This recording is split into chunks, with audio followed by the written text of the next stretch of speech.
Actualité spatiale du 28 juin 2024. Bonjour à nouveau, merci d'être ici avec moi une fois de plus, j'espère que vous allez très bien aujourd'hui, je suis Marie. Ces informations peuvent être considérées comme de la science-fiction ou comme le spectateur le voit le mieux, et je les publie uniquement à des fins de divertissement. Cependant, je prends mes informations très au sérieux, et pour ceux qui ont des yeux pour voir. Pour que vous ayez un peu de contexte sur ce qui se passe et plus sur ce dont je vais parler ici, je pourrais vous suggérer de regarder les 2 ou 3 vidéos précédentes des actualités spatiales, les numéros 27, 26 et 25. Si vous ne l'avez pas déjà fait, une fois de plus je dois utiliser de nombreux mots humains, dont la plupart sont basés sur la terminologie navale. Je sais que beaucoup peuvent être chargés de significations non désirées, qui peuvent ou non s'appliquer aux vaisseaux tégétiens. Cependant, ce sont toujours les meilleurs que je puisse trouver pour décrire les choses et les classifications des vaisseaux et équipements non humains. Je mentionne toujours cela même si nous sommes tous de la même espèce. La première nouvelle d'aujourd'hui concerne la reine Alénime. Elle a été transférée d'une capsule médicale sèche, qui est utilisée pour traiter des problèmes légers, à une capsule médicale humide en immersion totale, qui est utilisée pour traiter des conditions médicales graves, ou lorsqu'une régénération physique complète est nécessaire pour quelque raison que ce soit. L'état de santé de la reine Alénime est stable et le chirurgien de ce vaisseau, Sénétré, a assuré à tout le monde qu'elle est hors de danger, mais elle doit rester dans sa capsule médicale pour le reste de son traitement, pour une guérison complète, et cela peut durer jusqu'à 3 ou 4 mois. Bien que les capsules médicales soient un sujet pour une autre vidéo, je peux mentionner qu'elles utilisent une technologie holographique à haute énergie, en conjonction avec une immersion totale dans un liquide spécial rempli de cellules souches qui remplacent progressivement tout tissu endommagé. Elles sont capables de ramener un corps biologique à son plein potentiel génétique, et sont également capables de faire repousser des membres perdus. Comme vous pouvez l'imaginer, ces capsules sont utilisées pour traiter les conditions médicales les plus graves.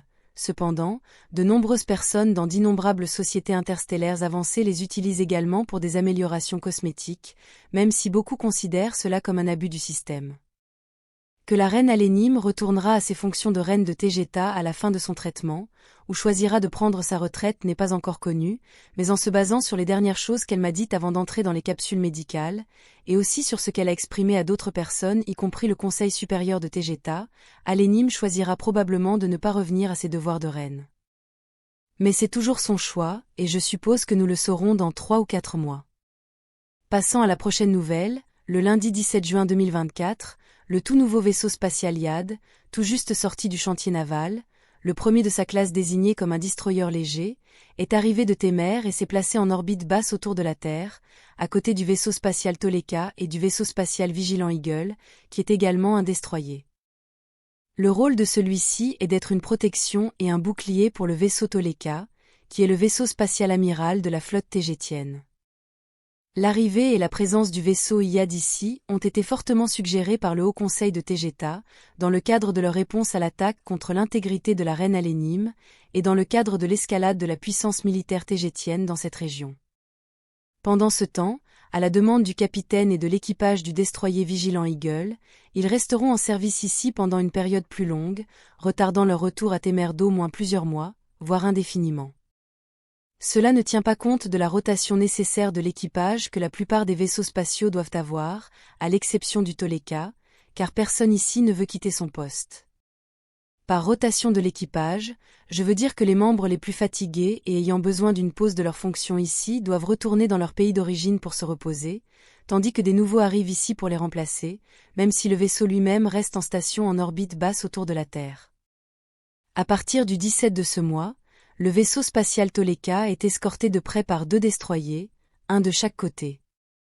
Le vaisseau IAD, qui tire son nom de la constellation du même nom, est le premier de sa classe, et j'ai été informé que la construction du deuxième de sa classe a déjà commencé, qui sera appelé vaisseau Syndrome, en l'honneur de la planète en orbite autour de l'étoile géante Aldébaran, qui est également une colonie tégétienne. Les destroyers de classe IAD sont des vaisseaux tégétiens de pointe, actuellement considérés comme les vaisseaux spatiaux les plus avancés à être sortis d'un chantier naval tégétien.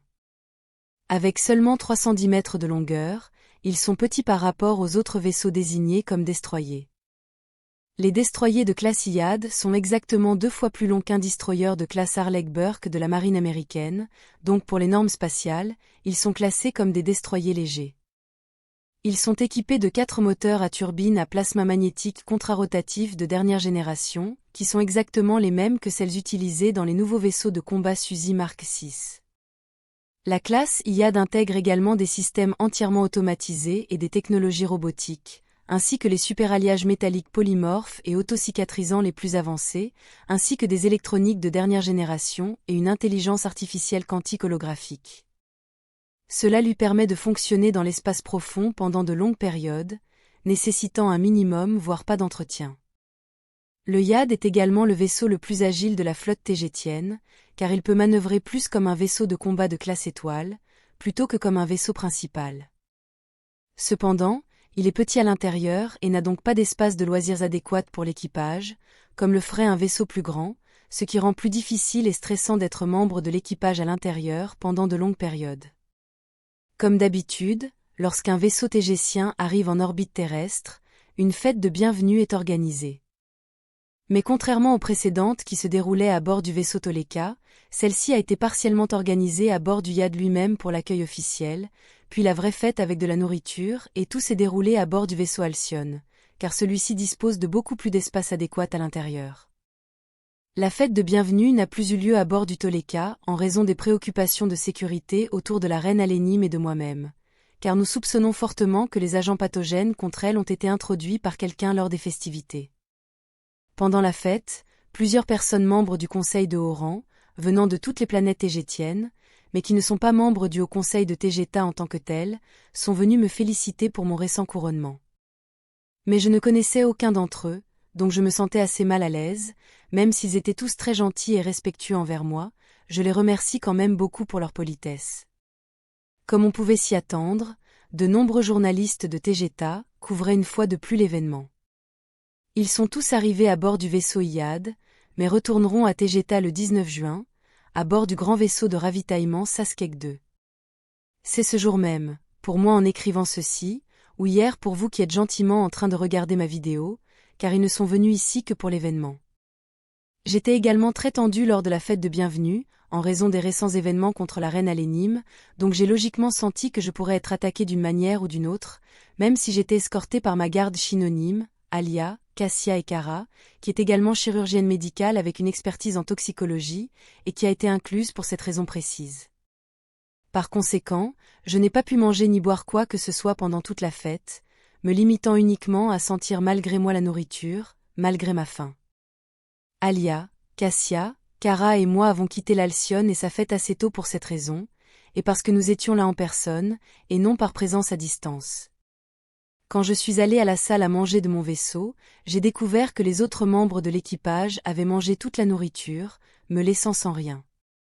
Donc après avoir été à un festin plein de nourriture délicieusement odorante, j'ai fini par cuisiner quelque chose de facile et rapide pour moi-même car j'avais faim. Je l'ai mangé seul en réfléchissant à mon prochain sujet pour ma chaîne YouTube, puis je me suis retirée dans mes chambres privées pour la journée.